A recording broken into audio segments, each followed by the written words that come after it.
കേൾക്കുന്നില്ലേ? യെസ്, ക്ലാസ്സിൽ ജോയിൻ ചെയ്തവർക്ക് ഹായ് പറയണേ. നമ്മൾ ക്ലാസ് എടുക്കുന്നത് വളരെ സവിസ്തരമായി നമ്മൾ ക്ലാസ് എടുക്കുകയാണ്. നിങ്ങൾ ഇത് പഠിച്ചു കഴിഞ്ഞാൽ ക്ലാസ് മുഴുവൻ കേൾക്കുകയാണെങ്കിൽ നിങ്ങൾക്ക് വേറൊരു ക്ലാസ് കേൾക്കേണ്ട ആവശ്യമില്ല കോശത്തെ കുറിച്ചത്. മാത്രമല്ല ഞാൻ എടുക്കുന്ന PDF ഞാൻ ഗ്രൂപ്പിലേക്ക് ഷെയർ ചെയ്യാം കേട്ടോ, ക്ലാസ് എടുത്ത് കഴിഞ്ഞിട്ട്. Okay sir. ഓക്കെ, എന്താണ് റെഡി അല്ലേ? Ready sir. എല്ലാവരും റെഡി ആണെങ്കിൽ ഒന്ന് ഓക്കെ പറഞ്ഞേ. Okay sir. യെസ്. അപ്പോ കോശം എല്ലാവരും കേട്ടിട്ടുണ്ടാവും അല്ലേ? എന്താണ് കോശത്തിന്റെ ഇംഗ്ലീഷ്? എന്താണ്? സെൽ എന്നാണ്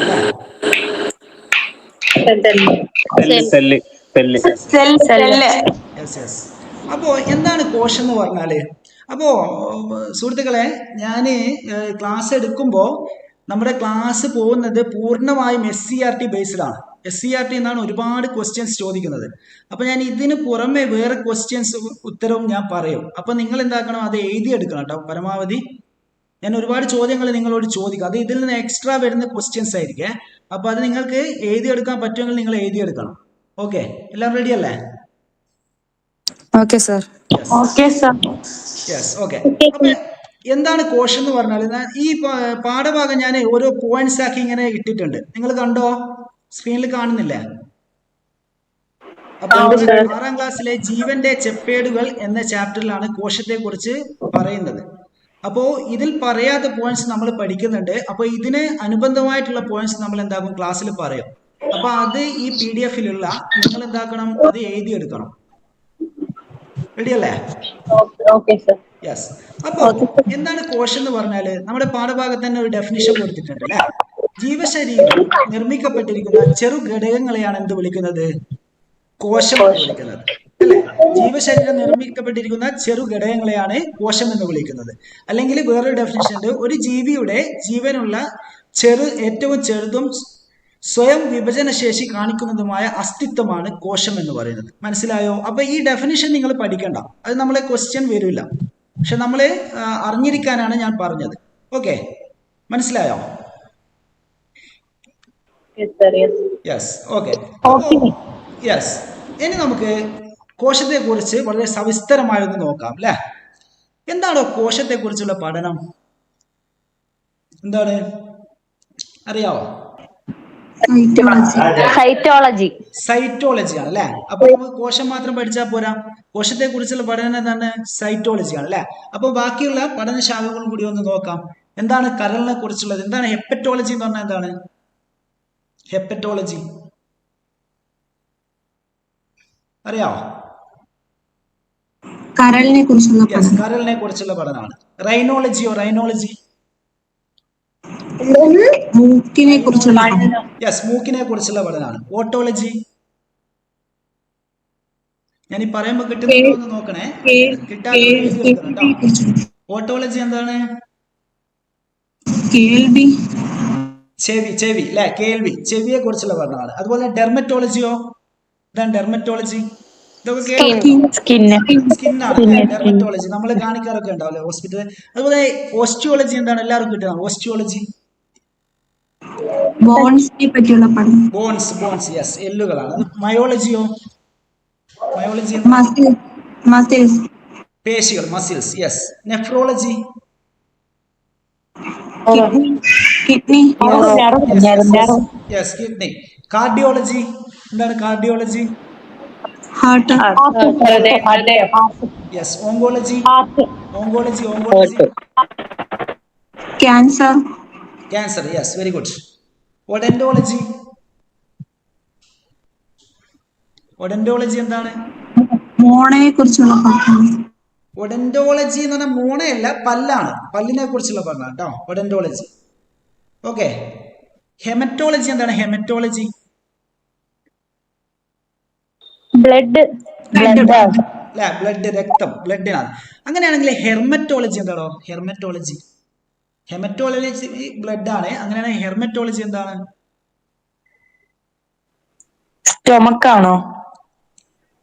ചുമക്ക് എന്ന് പറഞ്ഞൂടാ. അല്ല. അല്ല, ഉരകങ്ങൾ എന്നാ പറയുക, ഉരകങ്ങൾ. സർ ഈ ഡെർമറ്റോളജി എന്തായിരുന്നു? ഡെർമറ്റോളജി ഹെർമറ്റോളജി സ്കിന്ന്. ഹെർമറ്റോളജി എന്ന് പറഞ്ഞാൽ ഉരകങ്ങളാണ് കേട്ടോ, ഉരകങ്ങൾ. ഓക്കെ. അപ്പൊ എൻഡോക്രൈനോളജിയോ? എൻഡോക്രൈനോളജിയോ? ഹോർമോണോളജി എന്താ ഹോർമോൺസ് അത് അറിയില്ല കേട്ടോ. എൻഡോക്രൈനോളജി സെർച്ച് ചെയ്ത് പറഞ്ഞുതരാം. ഓക്കെ. ഫ്രിനോളജി എന്താണ്? ഫ്രിനോളജി ഫ്രിനോളജി എന്താണ് അറിയാവോ? തലയോട്ടി. തലയോട്ടിനെ കുറിച്ച് ക്രാനിയോളജി. ഫ്രിനോളജി എന്ന് പറഞ്ഞാൽ തലച്ചോറാണ്. ഓക്കെ. തലച്ചോറിനെ കുറിച്ചുള്ള പഠനമാണ് ഫ്രിനോളജി. തലയോട്ടിയെ കുറിച്ചുള്ള, സ്കാൽപ്പിനെ കുറിച്ചുള്ള പഠനമാണ് ഇത് ക്രാനിയോളജി. രണ്ടും തമ്മിലുള്ള വ്യത്യാസം മനസ്സിലായോ? റെഡിയാണോ? തലയോട്ടിയെ കുറിച്ചുള്ള പഠനം ഏതാ സർ? ക്രാനിയോളജി. ഫ്രിനോളജി എന്ന് പറഞ്ഞാൽ തലച്ചോറാണ് കേട്ടോ. ഒഫ്താൽമോളജി എന്താണ്? ഒഫ്താൽമോളജി കണ്ണിനെ കുറിച്ചുള്ള പഠനം. അപ്പൊ നമ്മളെ കുറച്ച് പഠന ശാസ്ത്ര ശാഖകളാണ്. എന്താണ് ഇതിന്റെ PDF ഇട്ട് തരുമോ സാറേ? PDF ഇട്ട് തരും. പക്ഷെ ഞാൻ ഈ പറയുന്ന പോയിന്റ്സ് ഒക്കെ ഞാൻ എക്സ്ട്രാ പറയുന്നതാണ്. എനിക്ക് പിന്നെ ഓർമ്മയുള്ളത് ഞാൻ വെച്ച് പറയാണ്. അപ്പോൾ ഇത് നിങ്ങൾ അറിഞ്ഞുകൂടാത്തുണ്ടെങ്കിൽ നിങ്ങൾ എഴുതിയെടുക്കണം കേട്ടോ. ഓക്കെ. മുന്നേ പറഞ്ഞു സ്റ്റാർട്ടിങ്ങിൽ ഒന്ന് പറയോ? ഒന്നുകൂടി പറയാം. അത് നിങ്ങൾക്ക് പിന്നെ ക്ലിയർ ആക്കി തരാം. ഓരോ പഠനശാഖകൾ ഞാൻ എന്താ ക്ലിയർ ആക്കി തരാം. എന്താണ് ഒഫ്താൽമോളജി? അങ്ങനെ എന്തോ പറഞ്ഞു. ഒഫ്താൽമോളജി കണ്ണിനെ കുറിച്ചുള്ള പഠനമാണ്. കണ്ണ്, ഐ. ഓക്കെ. അപ്പൊ നമ്മൾ സ്റ്റാർട്ട് ചെയ്തത് സൈറ്റോളജി എന്നാണ് അല്ലെ. സൈറ്റോളജി എന്ന് പറഞ്ഞാൽ കോശത്തെ കുറിച്ചുള്ള പഠനമാണ്. ഹെപ്പറ്റോളജി കരൾ, റൈനോളജി മൂക്ക്, ഓട്ടോളജി ചെവി, ഡെർമറ്റോളജി ത്വക്ക്, ഓസ്റ്റിയോളജി എല്ലാണ്, മയോളജി പേശി, നെഫ്രോളജി വൃക്ക, കാർഡിയോളജി ഹൃദയം, ഓങ്കോളജി ക്യാൻസർ, ഒഡന്റോളജി പല്ലാണ്. മെല്ലെ പറയാം.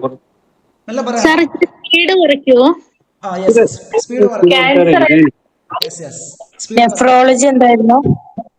നെഫ്രോളജി വൃക്ക, വൃക്കയെ കുറിച്ചുള്ള പഠനമാണ് നെഫ്രോളജി. ഓക്കെ. യെസ്. അപ്പൊ ഇത് നമ്മളെ ഞാൻ പറയുമ്പോ പറഞ്ഞു പോയത് തന്നെ ഉള്ളൂ കേട്ടോ. നമുക്ക് ഇതിനൊക്കെ ചോദ്യം വരാം. ക്വസ്റ്റ്യൻസ് നോക്കിക്കഴിഞ്ഞാൽ ക്യാൻസർ ഓങ്കോളജി.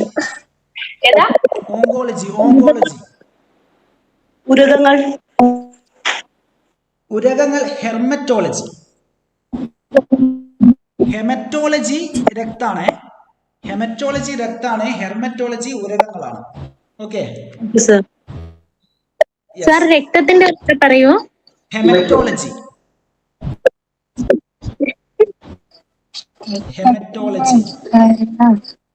ഫ്രിനോളജി. ഫ്രിനോളജി ഓർമ്മയുണ്ടോ? തലച്ചോറ്. Very good. ക്രാനിയോളജിയോ? തലയോട്ടാണ് അല്ലെ. അതുപോലെ തന്നെ ഒഫ്താൽമോളജി കണ്ണ്. അപ്പൊ ഇത് നമ്മൾ പഠിക്കാനുള്ള മാർഗം എന്ന് പറഞ്ഞാൽ ഇങ്ങനെ റിപ്പീറ്റേഷൻ ചെയ്യാവുന്നതാണ്. ഓക്കെ. എൻഡോക്രൈനോളജി അതെന്താ? എൻഡോക്രൈനോളജിയോ? അങ്ങനെ സാർ എന്തോ ഹോർമോൺസ്. എൻഡോക്രൈനോളജി പറഞ്ഞിട്ടില്ലല്ലോ. എൻഡമോളജി ആണോ? അല്ല, എൻഡോക്രൈനോളജി പറഞ്ഞിട്ടില്ലല്ലോ. എന്താണ്? ഹോർമോണിനെ കുറിച്ച് ഹെർമറ്റോളജി ക്ലിയർ ആണോ? ഹലോ, പറഞ്ഞത് ക്ലിയർ അല്ലേ? യെസ്. അപ്പൊ എല്ലാരും എഴുതി എടുത്തിട്ടുണ്ടാവും വിചാരിക്കുന്നു. അപ്പൊ ഇത് നിങ്ങളൊന്ന് ജസ്റ്റ് ഒന്ന് കേട്ടാ മതി. ഓക്കെ. എഴുതി എടുത്തിട്ടില്ലെങ്കിൽ വീണ്ടും വീണ്ടും കേട്ടാൽ മതി. ഓക്കെ, റെഡി അല്ലേ? റെഡി അല്ലേ? റെഡി ആണെങ്കിൽ ഒരു ഓക്കെ പറഞ്ഞ എല്ലാവരും. Okay okay okay ready. Yes, ഇനി നമ്മൾ കോശത്തിലേക്ക് കടക്കുകയാണ് അല്ലേ? യെസ്. അപ്പോ കോശത്തെ ആദ്യമായി നിരീക്ഷിച്ചത് ആരാന്നറിയാവോ? ആരാണ് കോശത്തെ ആദ്യമായി നിരീക്ഷിച്ചത്? റോബർട്ട് ഹുക്ക് എന്ന വ്യക്തിയാണ്. 1665 കോശത്തെ ആദ്യമായി അദ്ദേഹം മൈക്രോസ്കോപ്പിലൂടെ നിരീക്ഷിക്കുന്നത്. അപ്പൊ അദ്ദേഹത്തിന് ചെറിയ ചെറിയ ഈ കോശത്തെ നിരീക്ഷിച്ചപ്പോൾ അദ്ദേഹം കാണാനിടയായ ചെറിയ ചെറിയ മുറി പോലത്തെ കുറെ സാധനങ്ങളാണ് കാണാനിടയായത്. അങ്ങനെയാണ് അദ്ദേഹം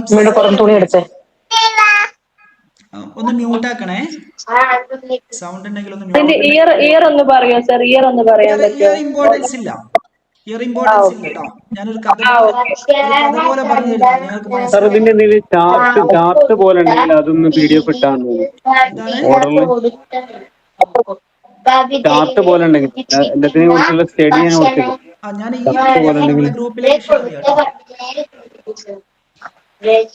ഒന്നെല്ലാവരും ഒന്ന് മ്യൂട്ടാക്കണേ, നമുക്ക് ഡിസ്കഷൻ ചെയ്യാനൊരു സമയം തരാം. ഓക്കെ, എന്തെങ്കിലും ക്ലിയർ ആക്കുന്നുണ്ടെങ്കിൽ. ഓക്കെ, ഒന്നെല്ലാവരും ഒന്ന് മ്യൂട്ട് ചെയ്യാവോ? വേവിച്ചത് വേവിക്കാത്തത് തമ്മിൽ കവിതയില. Yes, ready. എല്ലാവരും ഒന്ന് മ്യൂട്ട് ചെയ്യണേ. വേവിക്കുന്ന സാധനമാണ്, വേവിക്കാതെ ഉപയോഗിക്കും. ഷെജി ഒന്ന് മ്യൂട്ട് ചെയ്യാം. മറ്റുള്ളവരെല്ലാരും ഒന്ന് മ്യൂട്ട് ചെയ്ത് വ്യക്തമായിട്ട് ക്ലാസ് കേൾക്കായിരുന്നു സാർ. അത് ഡിസ്കഷൻ ചെയ്യാനുള്ള ഒരു പ്രത്യേക സമയം. സാറ് ഓൾ മ്യൂട്ട് കൊടുത്താൽ മതി. സാർ അല്ലെങ്കിൽ ഓൾ മ്യൂട്ട് കൊടുത്താൽ മതി, അതിന് കുഴപ്പമില്ല.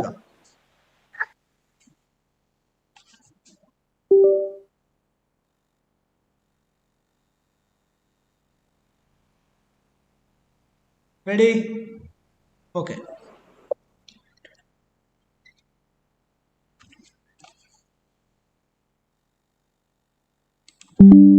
യെസ്, തിരിച്ചു വരാം നമുക്ക്. അപ്പോൾ 1665 റോബർട്ട് ഹുക്ക് എന്ന ശാസ്ത്രജ്ഞൻ ആദ്യമായി കോശത്തെ മൈക്രോസ്കോപ്പിലൂടെ നിരീക്ഷിക്കുന്നത്. അപ്പോൾ ഇയർ ഇമ്പോർട്ടൻസ് ഇല്ല. അദ്ദേഹമാണ് സെൽ എന്ന് വിളിച്ചത്. അദ്ദേഹത്തിന് ഈ കോശത്തെ നിരീക്ഷിച്ചപ്പോൾ ചെറിയ ചെറിയ മുറികളായിട്ടാണ് കാണാൻ കഴിഞ്ഞത്. അതിനെ അദ്ദേഹം വിളിച്ചതാണ് സെൽ എന്ന്. അപ്പോൾ സെല്ലിന്റെ മീനിങ് എന്താണെന്ന് ചോദിച്ചാൽ ചെറിയ മുറി എന്നാണ് അർത്ഥം. അപ്പോൾ ഇമ്പോർട്ടൻസ്, വർഷത്തിന് ഇമ്പോർട്ടൻസ് ഇല്ല. അപ്പോൾ നമ്മൾ അവിടെ പ്രധാനമായി പഠിക്കേണ്ട പോയിന്റ്സ് എന്താണെന്ന് വെച്ചാൽ, കോശത്തിന്റെ പിതാവ് എന്നറിയപ്പെടുന്നത് റോബർട്ട് ഹുക്കാണ്. ആദ്യമായി കോശം നിരീക്ഷിച്ചത് കൊണ്ട് കോശത്തിന്റെ പിതാവ് എന്നറിയപ്പെടുന്നത് റോബർട്ട് ഹുക്കാണ്. അപ്പോൾ പിന്നെ ഞാൻ ഈ PDF നിങ്ങൾക്ക് എന്തായാലും ഇട്ട് തരാം. നിങ്ങൾ പരമാവധി കേൾക്കുമ്പോൾ എഴുതിയെടുക്കാനും ശ്രമിക്കും കേട്ടോ. ഇപ്പോൾ നമ്മൾ അങ്ങനെ ചെയ്യുമ്പോൾ എന്താണെന്ന് വെച്ചാൽ നമ്മുടെ മെമ്മറിയിലേക്ക് പെട്ടെന്ന് കാര്യങ്ങൾ കയറും. Okay, yes.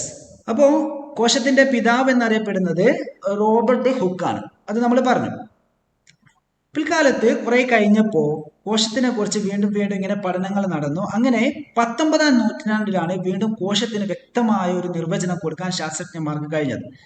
അങ്ങനെ 1831 റോബർട്ട് ബ്രൗൺ എന്ന ശാസ്ത്രജ്ഞനാണ് കോശമർമ്മം കണ്ടെത്തിയത്. ഓക്കെ, അപ്പൊ നമുക്ക് കോശം രണ്ട് രീതിയിലുള്ള കോശങ്ങൾ പഠിക്കാനുണ്ട്. ഒന്ന് ജന്തുകോശവും പഠിക്കാനുണ്ട്, അതുപോലെ തന്നെ സസ്യകോശവും പഠിക്കാനുണ്ട്. അപ്പോൾ സസ്യകോശത്തിലും ജന്തുകോശത്തിലും പൊതുവായ ഒരു സാധനമാണെന്ത്? മർമ്മം എന്ന് പറയുന്നത്. ഈ മർമ്മത്തെ ആദ്യമായി കണ്ടെത്തിയത് റോബർട്ട് ബ്രൗൺ എന്ന ശാസ്ത്രജ്ഞനാണ്. അപ്പൊ 2 പോയിന്റാണ് നമ്മൾ പറഞ്ഞത്. ഒന്ന്, കോശം കണ്ടെത്തിയത് റോബർട്ട് ഹുക്കാണ്. കോശത്തിന്റെ അർത്ഥം ചെറിയ മുറി എന്നാണ്. ഇനി കോശത്തിന്റെ മർമ്മം കണ്ടെത്തിയത് റോബർട്ട് ബ്രൗൺ ആണ്. അങ്ങനെ പോയി 1831 എത്തിട്ടോ. നമ്മള് വർഷ ഇമ്പോർട്ടൻസ് ഇല്ലേ, ഞാൻ നിങ്ങൾക്ക് മനസ്സിലാൻ വേണ്ടിയിട്ട് ഒരു കഥ പോലെ പറഞ്ഞു തരുന്ന കേട്ടോ. ഇങ്ങനെ പറഞ്ഞു കഴിഞ്ഞാൽ നമ്മൾ എന്താവും, മനസ്സിൽ പെട്ടെന്ന് കയറും. അങ്ങനെ 1835 സസ്യകോശങ്ങളെ ആരും നിരീക്ഷിക്കുകയാണ്? MJ Schleiden നിരീക്ഷിക്കുകയാണ്. അതിന് നമുക്ക് പഠിക്കാനൊരു കോഡ് ഉണ്ട് കേട്ടോ. ഞാൻ ഈ PDF തന്നെ ഉൾപ്പെടുത്തിയിട്ടുണ്ട്. അപ്പം കുറച്ചുകൂടി ഒന്ന് ക്ലിയർ ആവും. നിങ്ങൾ ഇത് ഇപ്പോൾ കേട്ടാൽ മതി. ഓക്കെ, അപ്പോൾ 1838 എന്താക്കുകയാണ്? സസ്യകോശത്തെ ആദ്യമായി നിരീക്ഷിക്കുകയാണ്. അങ്ങനെ സസ്യകോശത്തെ ആദ്യമായി നിരീക്ഷിച്ച വ്യക്തിയാണ് MJ സ്ലീഡൻ എന്ന് പറയുന്നത്.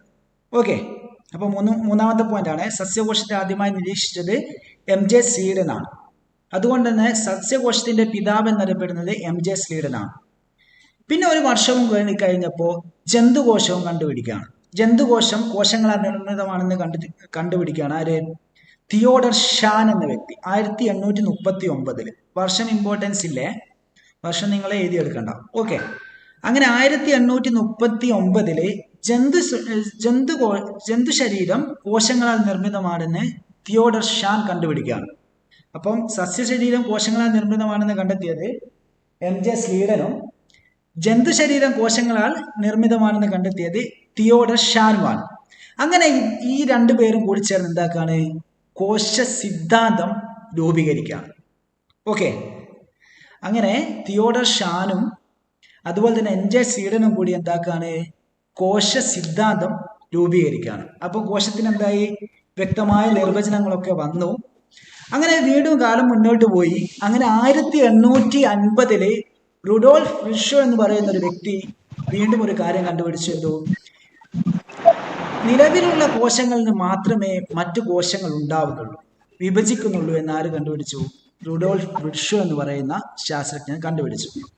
അപ്പൊ ഇത്രയാണ് നമുക്ക് പ്രധാനമായിട്ടും പഠിക്കാനുള്ള ശാസ്ത്രജ്ഞർ കോശവുമായി ബന്ധപ്പെട്ട്. കുറച്ചുകൂടി ആൾക്കാരുണ്ട്, അത് നമ്മുടെ പാഠഭാഗത്ത് വരുമ്പം ഞാൻ നിങ്ങൾക്ക് പറഞ്ഞു തരാം, കുറച്ച് മുന്നോട്ടേക്ക് പോകുമ്പോൾ. അപ്പൊ നമ്മൾ പഠിച്ച പോയിന്റ്സ് ഒന്നും കൂടി ഞാൻ പറയാം. കോശത്തെ ആദ്യമായി നിരീക്ഷിച്ചത് റോബർട്ട് ഹുക്ക്. അതുകൊണ്ട് തന്നെ കോശത്തിന്റെ പിതാവ് എന്നറിയപ്പെടുന്നത് റോബർട്ട് ഹുക്കാണ്. കോശത്തിലെ മർമ്മം കണ്ടെത്തിയത് റോബർട്ട് ബ്രൗൺ ആണ്. സസ്യശരീരം കോശങ്ങളാൽ നിർമ്മിതമാണെന്ന് കണ്ടെത്തിയത് MJ സ്ലീഡനാണ്.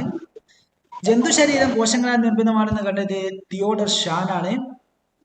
നിലവിലുള്ള കോശങ്ങളിൽ നിന്ന് മാത്രമേ പുതിയ കോശങ്ങൾ ഉണ്ടാവൂ എന്ന് കണ്ടെത്തിയത് റുഡോൾഫ് വിർഷോ ആണ്. ഓക്കെ, അത്രയും പോയിന്റ്സ് മനസ്സിലായോ? മനസ്സിലായിട്ടുണ്ടെങ്കിൽ ഒരു ഓക്കെ പറഞ്ഞേ.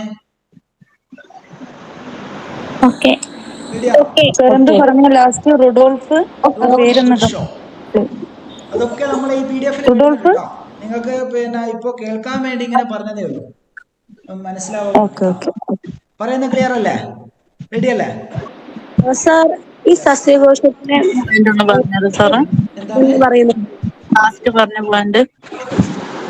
നിലവിലുള്ള കോശങ്ങളിൽ നിന്ന് മാത്രമേ പുതിയ കോശങ്ങൾ ഉണ്ടാവുന്നുള്ളൂ എന്ന് പറഞ്ഞത്. അതായത് പുതുതായിട്ടൊരു കോശങ്ങൾ വന്നു ചേരുന്നില്ല, നിലവിലുള്ള കോശങ്ങളിൽ നിന്ന് മാത്രമേ എന്തായാലും വരുന്നുള്ളൂ, പുതിയ കോശങ്ങൾ ഉണ്ടാവുന്നുള്ളൂ. പുതിയ കോശങ്ങൾ ഉണ്ടാവണമെങ്കിൽ നിലവിലുള്ള കോശം വേണം എന്ന് പറഞ്ഞ വ്യക്തിയാണ് ആര്? Rudolf Virchow. പറഞ്ഞ വ്യക്തിയല്ല, കണ്ടുപിടിച്ച വ്യക്തിയാണ്. ഓക്കെ സാർ, ഈ MJ സ്ലീഡനും അതേപോലെ ഈ J സ്ലീഡൻ രണ്ടും ഒരാളാണോ? ഇത് രണ്ടും ഒരേ ആളാണ്. MJ സ്ലീഡൻ എന്ന് പറയുന്നത് ആരാണ്? എന്താണ് പറഞ്ഞത്? സസ്യകോശം കണ്ടുപിടിച്ച ആളാണ് MJ സ്ലീഡൻ. ജന്തുകോശാണെങ്കിൽ തിയോഡർ ഷാൻ. യെസ്, റെഡി അല്ലേ? ഓക്കെ, ഇനി നമ്മൾ അടുത്തതായി പഠിക്കുന്നത് ഈ PDF വരുന്നുണ്ട് കേട്ടോ. അത് വരുമ്പോൾ നമുക്ക് ഒന്നുകൂടി ചർച്ച ചെയ്യാം. നമുക്ക് എന്താ വീണ്ടും ഇങ്ങനെ ആവർത്തിച്ച് പഠിക്കാം അല്ലേ? ആവർത്തനമാണ് പഠനത്തിന്റെ മാതാവ്. നമ്മൾ പഠിക്കുന്നില്ലേ, സൈക്കോളജി പഠിക്കുന്നില്ല. ആരാണ് പറഞ്ഞത് അറിയോ? Repetition is the mother of teaching. തോണ്ടേക്കിന്റെ സിദ്ധാന്തമൊക്കെ നിങ്ങൾ പഠിച്ചിട്ടുണ്ടാവും അല്ലെ? ഏതായിരുന്നു? പിന്നെ കോണ്ടാക്ട് ആണോ? ബന്ധസിദ്ധാന്തം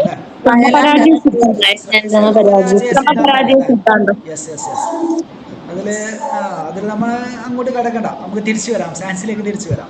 ഓക്കെ, യെസ്. അപ്പൊ നമ്മള് കോശത്തെ കുറിച്ചുള്ള ഒരു ഇൻട്രൊഡക്ഷൻ പറഞ്ഞു, കോശം കണ്ടുപിടിച്ചാരാന്ന് പറഞ്ഞു. അതുപോലെ തന്നെ ഞാൻ ഈ പറയുന്നൊക്കെ നിങ്ങളെ മനസ്സിൽ ഉത്തരം വരുന്നുണ്ടോ എന്ന് നോക്കണേ. അതുപോലെ തന്നെ കോശത്തിന്റെ മർമ്മം കണ്ടെത്തിയതാരാണ്? സസ്യശരീരത്തിലെ കോശങ്ങളെ കണ്ടെത്തിയതാരാണ്? ജന്തു ശരീരത്തിലെ കോശങ്ങളെ കണ്ടെത്തിയതാരാണ്? നിലവിലുള്ള കോശങ്ങളിൽ നിന്ന് മാത്രമേ പുതിയ കോശങ്ങൾ ഉണ്ടാവൂ എന്ന് കണ്ടെത്തിയതാരാണ്? ഇത്രയും കാര്യങ്ങളാണ് നമ്മൾ പറഞ്ഞത്. ഓക്കെ, ഇനി നമ്മൾ ഈ മൂന്നാമത്തെ പോയിന്റ് നിങ്ങൾ കാണുന്നുണ്ടോ?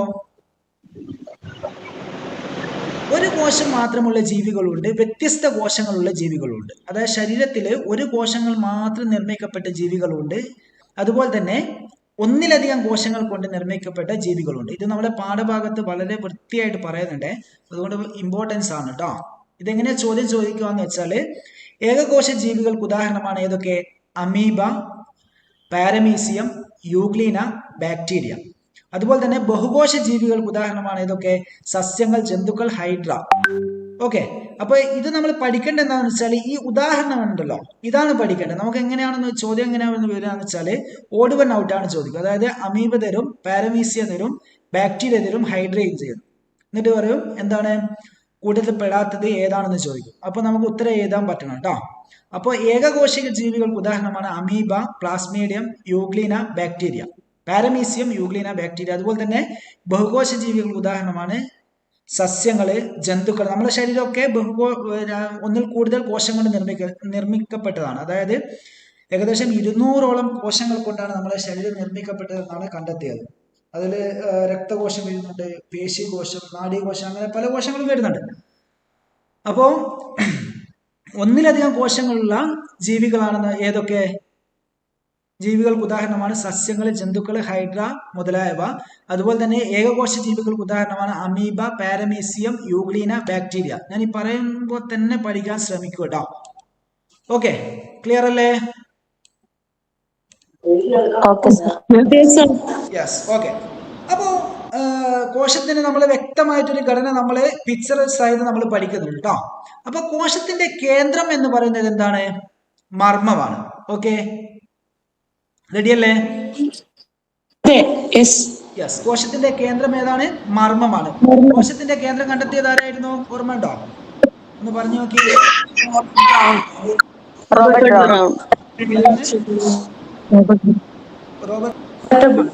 റോബർട്ട് ബ്രൗൺ അല്ലേ? യെസ്, റോബർട്ട് ബ്രൗൺ ആണ്. Yes, very good. ഇനി ഈ കോശം കണ്ടോ? കോശത്തിന്റെ ചിത്രം കാണുന്നുണ്ടോ നിങ്ങള്? എല്ലാരും കാണുന്നില്ല? കാണുന്നില്ലേ? റെഡിയല്ലേ? അപ്പൊ നമുക്ക് പഠിക്കാനുള്ളത് ജന്തുകോശത്തെ പറ്റിയും പഠിക്കാനുണ്ട്, സസ്യകോശത്തെ പറ്റിയും പഠിക്കാനുണ്ട്. ഓക്കെ, റെഡിയല്ലേ? യെസ്, നമുക്ക് ഇപ്പുറം തിരിച്ചു വരാം. അതായത് കോശത്തിന്റെ ആവരണമാണ് എന്ത് പറയുന്നത്? കോശസ്തരം എന്ന് പറയുന്നത്. ഓക്കെ, ഇവിടെ നിങ്ങൾ കാണുന്നുണ്ടോ? കോശസ്തരം കാണുന്നുണ്ടോ? ഈ ജന്തുകോശത്തെ പൊതിഞ്ഞിരിക്കുന്ന ആവരണമാണ് ഇത് കോശസ്തരം എന്ന് പറയുന്നത്. ഈ കോശസ്തരം സസ്യകോശത്തിലുമുണ്ട്, അതുപോലെ തന്നെ ജന്തുകോശത്തിലുമുണ്ട്. എന്നാൽ നിങ്ങൾ ഈ കോശഭിത്തി കാണുന്നുണ്ടോ? കോശഭിത്തി. ഈ കോശഭിത്തി എന്ന് പറയുന്നത് സസ്യകോശത്തിൽ മാത്രമേ കാണപ്പെടുന്നുള്ളൂ. Very very important, most important. Okay, അതായത് ഇവിടെയും നമ്മളോട് ഓഡ് വൺ ഔട്ട് ചോദിക്കാം എന്നല്ല, ചോദിച്ചിട്ടുണ്ട്. അതായത് മർമ്മം തരും, അതുപോലെ തന്നെ കോശദ്രവ്യം, കോശസ്ഥലം, കോശഭിത്തി. സസ്യ ശരീരത്തിൽ മാത്രം കാണപ്പെടുന്ന ഭാഗം ഏതാണ്, അല്ലെങ്കിൽ കോശത്തിന്റെ ഭാഗം ഏതാണ് എന്ന് ചോദിച്ചിട്ട് ക്വസ്റ്റ്യൻ വരാം. ഓക്കെ, അപ്പം വളരെ ശ്രദ്ധിക്കണം. ഇത് നമുക്ക് ഡീറ്റെയിൽസ് ആയിട്ട് പഠിക്കാം. ഓക്കെ, ഇനി നമുക്ക് തിരിച്ചു വരാം, പോയിന്റിലേക്ക് തിരിച്ചു. അതായത് കോശത്തിന്റെ ആവരണമാണ് എന്തറിയപ്പെടുന്നത്? കോശസ്തരം എന്നറിയപ്പെടുന്നത്. ഓക്കെ, റെഡിയല്ലേ? മനസ്സിലായോ? ക്ലിയർ ആകുന്നില്ലെങ്കിൽ പറയണേ. റെഡിയല്ലേ? Yes, okay. അപ്പോ ഈ കോശത്തിലെ എല്ലാ പദാർത്ഥങ്ങളെയും കൂട്ടി വിളിക്കുന്നതാണ് നമ്മൾ എന്ത്? ജീവദ്രവ്യം എന്ന് പറയുന്നത്, പ്രോട്ടോപ്ലാസം. ഓക്കെ, മനസ്സിലായോ? അതായത് കോശത്തിനകത്ത് നിറഞ്ഞിരിക്കുന്ന എല്ലാ പദാർത്ഥങ്ങളെയും ചേർത്ത് അറിയപ്പെടുന്നതാണ് എന്ത്? ജീവദ്രവ്യം. എന്താണ്? ജീവദ്രവ്യം. ജീവദ്രവ്യം. ഈ ജീവദ്രവ്യം എന്ന വാക്ക് ആദ്യമായി ഉപയോഗിച്ച വ്യക്തിയാണ് ആര്? ജെ.ഇ. പാർക്കിൻജി എന്ന് പറയുന്ന വ്യക്തി. ആരാണ്? ജെ.ഇ. പാർക്കിൻജി. മനസ്സിലായോ? സാർ ആ പേരൊന്നുകൂടെ പറയോ? ജെ.ഇ. പാർക്കിൻജി. ഓക്കെ, ജെ.ഇ. പാർക്കിൻജി. കുറച്ച് ബുദ്ധിമുട്ടുള്ള പേരുകളാണ്. അപ്പൊ നമ്മൾ എന്താക്കുക? തോണ്ടേക്കിന്റെ സിദ്ധാന്തം മുന്നോട്ട് വെക്കുക. ഓക്കെ, വീണ്ടും ആവർത്തിക്കുക. അപ്പൊ നമ്മളൊന്ന് പഠിച്ചോളൂ. ഓക്കെ, ഇതൊന്നും അത്ര കടുപ്പുള്ള ഭാഗമൊന്നുമില്ലടോ, സിമ്പിളായിട്ട് കിട്ടും. പഠിച്ചാൽ മതി, പഠിച്ചാൽ കിട്ടാത്ത കാര്യങ്ങളൊന്നും ഇല്ലല്ലോ. Yes, okay. അപ്പൊ നമുക്ക് തിരിച്ചു വരാം. ജീവന്റെ അടിസ്ഥാനമാണ് ഏത്? ജീവദ്രവ്യം. മനസ്സിലായോ? അതായത് കോശങ്ങളില്ലാതെ ജീവൻ ഉണ്ടാവുമോ? ഇല്ലല്ലോ. അപ്പൊ ജീവന്റെ അടിസ്ഥാനം ഏതാണ്? ജീവദ്രവ്യമാണ്. ഓക്കെ, അതായത് കോശത്തിനകത്ത് നിറഞ്ഞിരിക്കുന്ന എല്ലാ പദാർത്ഥങ്ങളും കൂടി ചേർന്നാണ് ഏത്? ജീവദ്രവ്യം എന്ന് പറയുന്നത്. ഈ ജീവദ്രവ്യം എന്ന പദം കോയിൻ ചെയ്ത വ്യക്തിയാണ് ആര്? ജെ.ഇ. പാർക്കിൻജി. ഓക്കെ, ഇനി അടുത്തത് പറയുന്നത് ജീവദ്രവ്യത്തിലെ മർമ്മം ഒഴികെയുള്ള ഭാഗത്തിനെയാണ് നമ്മൾ എന്ത് പറയുന്നത്? കോശദ്രവ്യം എന്ന് പറയുന്നത്. മനസ്സിലായോ? മനസ്സിലായോ? ജീവദ്രവ്യത്തിലെ മർമ്മം ഒഴികെയുള്ള ഭാഗമാണ് ഏത്? കോശദ്രവ്യം. ഓക്കെ, റെഡിയല്ലേ? ശരി സർ. ഇനി നമ്മൾ കോശത്തെ കുറിച്ച് വളരെ വ്യക്തമായി പഠിക്കാൻ പോവുകയാണ്. കോശത്തിൽ എന്തൊക്കെയുണ്ട്? മർമ്മമുണ്ട്, ഹരിതകമുണ്ട്, കോശദ്രവ്യമുണ്ട്. കോശഭിത്തി ആണെങ്കിൽ സസ്യകോശത്തിൽ മാത്രമേ ഉള്ളൂ. ഹരിതകം സസ്യകോശത്തിൽ മാത്രമേ ഉള്ളൂ. ഫേനമുണ്ട്, ഫേനം 2 സ്ഥലത്തുണ്ട്. അതുപോലെ തന്നെ കോശസ്ഥലമുണ്ട്. ഇത് കൂടാതെ നമുക്ക് ജന്തുകോശത്തിൽ വേറെയും കുറച്ച് സാധനങ്ങളുണ്ട്. അതായത് എൻഡോപ്ലാസ്മിക് റെറ്റിക്കുലം, അതുപോലെ തന്നെ ക്രൊമാറ്റിൻ ജാലിക. പിന്നെ മർമ്മത്തെക്കുറിച്ച് വ്യക്തമായി നമുക്ക് പഠിക്കണം. അത് നമുക്ക് എന്താകും ഒന്ന് സവിസ്തരമൊന്ന് നോക്കാം. ഓക്കെ, റെഡിയല്ലേ? അപ്പോൾ നമ്മൾ ഇതുവരെ പറഞ്ഞ പോയിന്റ്സ് ഒന്നും കൂടി പറയാം. ഓക്കെ, റെഡിയല്ലേ? ഇവിടെ പറയുന്നുണ്ട് കേട്ടോ, നമ്മൾ ഈ PDF പറയുന്നുണ്ട്. ഈ PDF ഞാൻ നമ്മളെ ഗ്രൂപ്പിൽ ഷെയർ ചെയ്യും കേട്ടോ. അപ്പോൾ നിങ്ങൾ ക്ലാസ് കഴിഞ്ഞ പാടൊന്ന് വായിക്കണേ. യെസ്, കോശപഠനം സൈറ്റോളജി എന്ന പഠനശാഖയിൽ അറിയപ്പെടുന്നു അല്ലേ? അത് നമ്മൾ പറഞ്ഞു. കോശവിജ്ഞാനീയം കാര്യങ്ങളൊക്കെ പറഞ്ഞു. 19ാം നൂറ്റാണ്ടിലാണ് പ്രധാനമായും കണ്ടുപിടുത്തം നടന്നത്. അതൊന്നും ഇമ്പോർട്ടൻസ് ഇല്ലേ. കോശ സിദ്ധാന്തം ആവിഷ്കരിച്ചത് ആരൊക്കെയാണ്? ഓർമ്മയില്ലേ? ആരൊക്കെയാണ് ഒന്ന് പറഞ്ഞേ.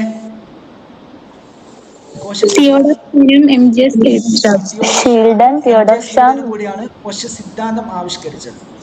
യെസ്. പിന്നെ എന്താ പറഞ്ഞത്? യെസ്, ജീവികളുടെ ഘടനാപരവും ജീവധർമ്മമായ അടിസ്ഥാന ഘടകങ്ങളാണ് ഇത് കോശങ്ങൾ. ഇത് വേണമെങ്കിൽ ഡെഫിനിഷനായിട്ട് ചോദിക്കാം കേട്ടോ. ജീവികളുടെ ഘടനാപരവും ജീവദ്രവ്യപരമായ പ്രധാന ഘടകമാണ്. ഓപ്ഷൻ കൊടുക്കാം, കോശം, അന്നജം, ഗ്ലൂക്കോസ്, അങ്ങനെയൊക്കെ കൊടുത്ത് ഓപ്ഷൻസ് ഇടാം. അപ്പോൾ നമ്മൾ മനസ്സിലാക്കണം എന്ത് കോശങ്ങളാണെന്ന് മനസ്സിലാക്കണം കേട്ടോ. ഓക്കെ, ഇനി ഞാൻ ഇവിടെ ഒരു കോഡൊക്കെ കൊടുത്തിട്ടുണ്ട്. നിങ്ങളുടെ മറന്നു പോകുന്നതിനൊരു കോഡൊക്കെ കൊടുത്തിട്ടുണ്ട്. കോശ സിദ്ധാന്തം എന്ന് തെറ്റായി വായിച്ചാലും കുഴപ്പമൊന്നുമില്ല. എന്താക്കണം? കോശ എന്നുള്ള സിദ്ധാന്തം എന്നുള്ള ഓർമ്മ വരുമ്പോൾ നമുക്ക് എന്താക്കണം? ഇതാ ഷാൻ, തിയോഡർ ഷാനും സ്ലീഡനും ആ പേരിൽ തന്നെ ഉണ്ട്. മനസ്സിലായോ? ഈ കോശം എന്നുള്ള പേരിൽ തന്നെ എന്തുണ്ട്? എവിടെ പേരുണ്ട്? തിയോഡർ ഷാനും MJ സ്ലീഡനും കോശ സിദ്ധാന്തം കണ്ടുപിടിച്ചത്. അപ്പം നമ്മളോട് ഒരിക്കലും മറന്നു പോകില്ല. ഓക്കെ, നല്ലൊരു കോഡല്ലേ?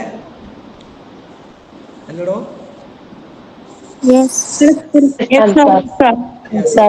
അപ്പൊ ഇത് മറന്നു പോകാതെ നിൽക്കാം. നമുക്ക് എന്താക്കാം? ഈ കോഡ് മാത്രം നോക്കിയാൽ മതി. കോശം എന്നുള്ളത് അത് മാത്രം ഓർത്താൽ മതി.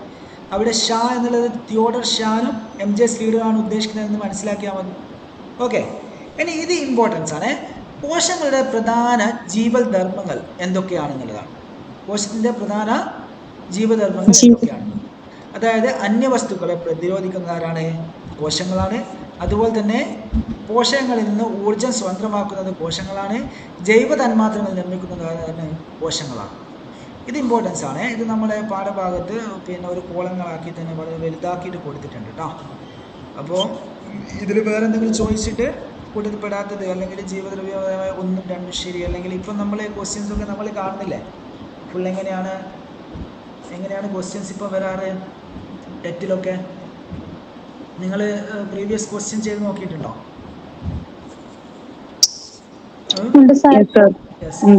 മോഡൽ എങ്ങനെയാണ് വരാറ്? ഇപ്പോൾ എങ്ങനെയാണ്? നമ്മളെ ഒരു 1 വേർഡ് ക്വസ്റ്റ്യൻസ് ആണോ ഇപ്പോൾ ഉണ്ടാവാറ് പണ്ടത്തെ പോലെ? അല്ല, പിന്നെ എങ്ങനെയാണ്?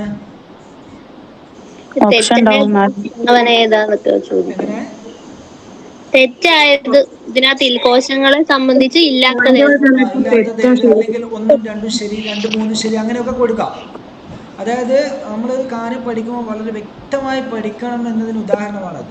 ചെറിയ ഓരോ പോയിന്റ്സ് മാത്രം പഠിച്ചിട്ട് കാര്യമില്ല. ഇപ്പോൾ കോശങ്ങളുടെ പ്രധാന ജീവധർമ്മങ്ങൾ അന്യവസ്തുക്കളെ പ്രതിരോധിക്കുന്നു, പോഷകങ്ങളിൽ നിന്ന് ഊർജ്ജം സ്വന്തമാക്കുന്നു, ജൈവ തന്മാത്രം നിർമ്മിക്കുന്നു. ഇത്രയാണ് കോശങ്ങളുടെ ജീവധർമ്മങ്ങൾ. അപ്പോൾ നമുക്ക് ഓപ്ഷൻ വരാം. 3 ശരിയാണ്, 1, 2 ശരിയാണ്. അപ്പോൾ നമ്മൾ എന്താക്കണം? ആൻസർ കണ്ടെത്തണം. അതായത് വസ്തുനിഷ്ഠമായി നമ്മൾ എന്താക്കണം, കാര്യങ്ങൾ പഠിക്കണം. എന്നാൽ മാത്രമേ നമുക്ക് പാസ്സാവാൻ പറ്റുകയുള്ളൂ. ഓക്കെ, റെഡിയല്ലേ? അപ്പോൾ ഇതൊന്ന് ശ്രദ്ധിക്കണേ. കോശങ്ങളുടെ പ്രധാന ജീവധർമ്മങ്ങൾ എന്തൊക്കെയാണ്? അന്യവസ്തുക്കളെ പ്രതിരോധിക്കുന്നു, പോഷകങ്ങളിൽ നിന്ന് ഊർജം സ്വന്തമാക്കുന്നു, ജൈവ തന്മാത്രകൾ നിർമ്മിക്കുന്നു. ഇത്രയാണ് കോശത്തിൻ്റെ നമ്മുടെ ശരീരത്തിൽ അല്ലെങ്കിൽ സസ്യശരീരത്തിലെ കോശങ്ങൾ നിർവഹിക്കുന്ന പ്രധാന ജീവധർമ്മങ്ങളാണ് നമ്മൾ പറഞ്ഞത്. റെഡിയല്ലേ? ഓക്കെ. ഇനി സസ്യശരീരം കോശങ്ങളാൽ നിർമ്മിതമാണെന്ന് കണ്ടെത്തിയത് MJ സ്ലീഡനാണ്. PYQ കണ്ടോ, ഇവിടെ കൊടുത്തിട്ടുണ്ട്. ഓക്കെ, ഇതിൽ മുൻപ് ചോദിച്ച ക്വസ്റ്റ്യൻസ് ആണ്. അതുപോലെ തന്നെ ജന്തു ശരീരം കോശങ്ങളാൽ നിർമ്മിതമാണെന്ന് കണ്ടെത്തിയ ആരാണ്? തിയോഡർ ഷാൻ. PYQ ആണ്. അപ്പോൾ ഇതിൻ്റെ ഇമ്പോർട്ടൻസ് എത്രമാത്രം ഉണ്ടെന്ന് നിങ്ങൾ എന്താക്കിയാൽ മതി, ഒന്ന് നോക്കിയാൽ മതി കേട്ടോ. അപ്പോൾ ഞാൻ ചോദിച്ച ക്വസ്റ്റ്യൻസ് ഒക്കെ PYQ തന്നെ പറഞ്ഞ് കൊടുത്തിട്ടുണ്ട്. അപ്പോൾ ഇതൊക്കെ ഇമ്പോർട്ടൻസ് ആണ്, ഇതൊക്കെ നമ്മൾ പഠിച്ചാണ്. അപ്പോൾ ജന്തു ശരീരം പഠിക്കാനുള്ളത് ഇവിടെ കോഡൊക്കെ കൊടുത്തിട്ടുണ്ട്. ഈ കോഡൊന്നും ആവശ്യമൊന്നുമില്ല, നിങ്ങൾ പഠിച്ചിട്ടുണ്ടാവുന്നതാണ് മനസ്സിലാക്കുന്നത്. അതുപോലെ തന്നെ കോശകേന്ദ്രം കണ്ടുപിടിച്ചത് ആരാണ്? റോബർട്ട് ബ്രൗൺ ആണ്. 1831. വർഷം ഇമ്പോർട്ടൻസ് ഇല്ല കേട്ടോ, വർഷം നിങ്ങൾ പഠിക്കണ്ട. ഇനി വിഭജിക്കുന്ന കോശങ്ങളെ നിരീക്ഷിച്ച് നിലവിലുള്ള കോശങ്ങളിൽ മാത്രമേ പുതിയ കോശങ്ങൾ ഉണ്ടാവുകയുള്ളൂ എന്ന് നിഗമനം രൂപീകരിച്ച ശാസ്ത്രജ്ഞനാണ് റുഡോൾഫ് വിർഷോ. ഓക്കെ, ഇത്രയും കാര്യങ്ങൾ നമ്മൾ ഇതുവരെ ചർച്ച ചെയ്ത കാര്യങ്ങളാണ്. ഇതിൽ നിന്ന് ഒരുപാട് ക്വസ്റ്റ്യൻസ് ചോദിച്ചിട്ടുണ്ട്. ഓക്കെ, റെഡിയല്ലേ? യെസ്.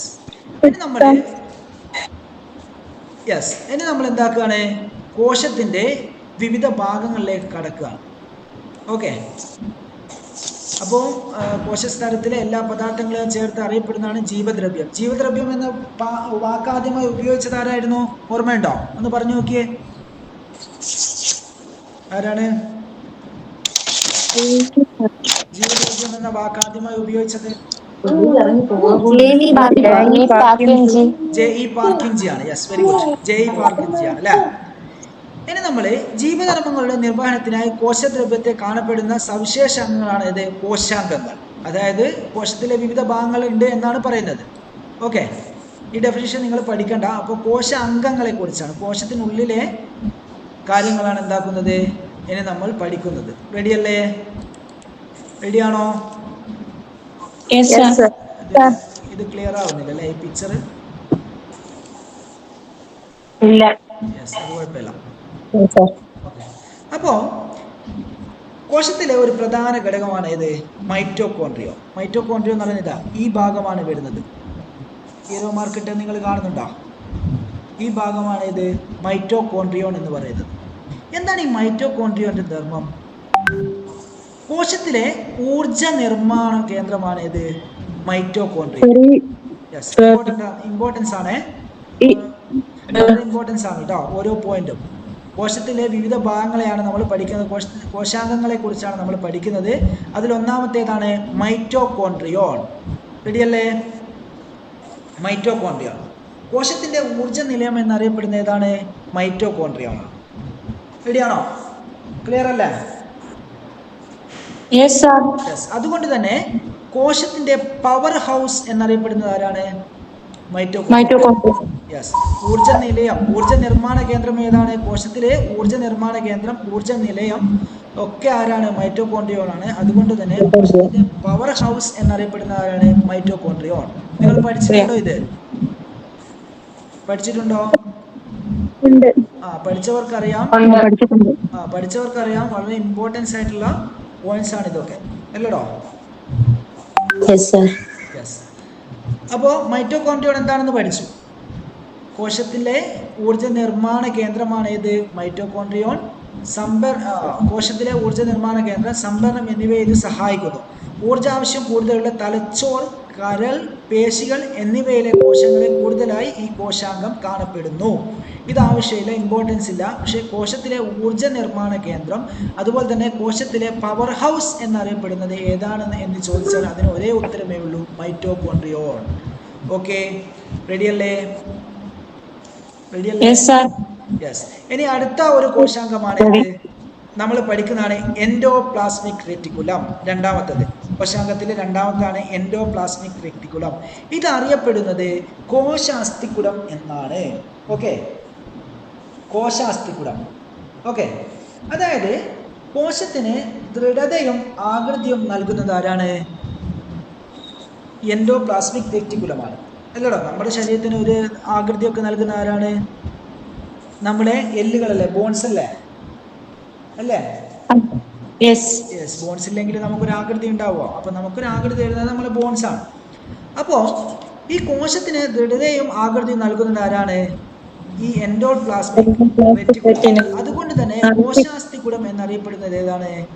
എൻഡോപ്ലാസ്മിക് റെറ്റിക്കുലമാണ്. അപ്പോൾ മൈറ്റോകോൺട്രിയോൺ നമ്മൾ പറഞ്ഞു, ഊർജ്ജ നിർമ്മാണ കേന്ദ്രമാണ് മൈറ്റോകോൺട്രിയോൺ. ഇത് അറിയപ്പെടുന്നത് കോശത്തിന്റെ പവർ ഹൗസ് എന്നാണ്.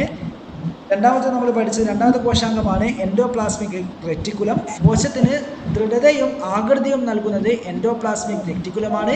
ഇത് അറിയപ്പെടുന്നത് എന്താണ്? എന്താണ് അറിയപ്പെടുന്നത്? ഒന്ന് പറഞ്ഞു. എന്നറിയപ്പെടുന്നത് ഏതാണ്? Endoplasmic reticulum. ഓക്കെ അല്ലേ? ഇനി അതിനെ കുറിച്ച് ഇവിടെ കൊടുത്തിട്ടുണ്ട്. കോശത്തിലെ സഞ്ചാര പാതയാണിത്. കോശങ്ങളിൽ പദാർത്ഥ സംവഹനം നടക്കുന്നത് കോശങ്ങളിലെ പാതയായ എൻഡോപ്ലാസ്മിക് റെറ്റിക്കുലത്തിലൂടെയാണ്. ഓക്കെ, അത്രയും പോയിന്റ്സ് ആണ് ഇനി പറഞ്ഞത്. ഇനി അടുത്താണ് പറയുന്നത് കോശത്തിലെ മാംസ്യ നിർമ്മാണ കേന്ദ്രമാണ് ഏത്? റൈബോസോം. ഒന്ന് മ്യൂട്ടാക്കണേ. ഓക്കെ, കോശത്തിലെ മാംസ്യ നിർമ്മാണ കേന്ദ്രമാണ് ഏത്? റൈബോസോം. ഓക്കെ, അതായത് എൻഡോപ്ലാസ്മിക് റെറ്റിക്കുലത്തോട് ചേർന്നോ കോശദ്രവ്യത്തിൽ സ്വതന്ത്രമായോ കാണപ്പെടുന്ന ഭാഗമാണ് ഏതടോ? റൈബോസോം. മനസ്സിലായോ? റൈബോസോം എവിടെയാ കാണുന്നത്? നിങ്ങൾ കാണുന്നുണ്ടോ? ഈ പിക്ചർ മക്കളെ അധികം ഒരു ക്ലിയർ ഇല്ല. സോറി കേട്ടോ, എടുക്കേണ്ടതായിരുന്നു. സോറി. യെസ്, എന്തായാലും നമുക്ക് എന്താക്കാം. ഇവിടെയാണ് റൈബോസോം. കണ്ടോ?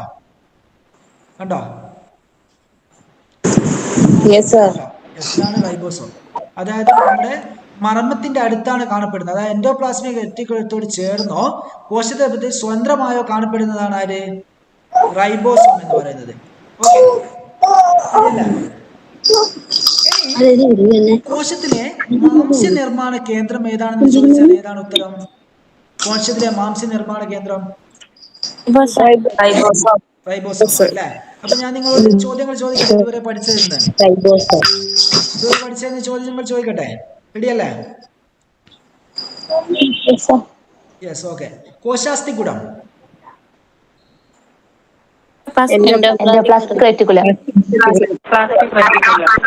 കോശത്തിന്റെ പവർ ഹൗസ്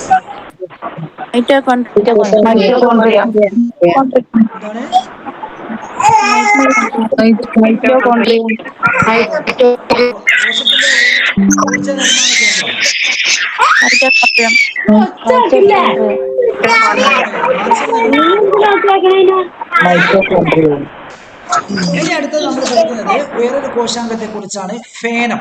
ഏതാണ്? ഫേനം. അപ്പൊ നിങ്ങൾ ഫേനം ഇവിടെ കാണുന്നുണ്ടോ? ഇതാണ് ഫേനം എന്ന് പറയുന്നത്.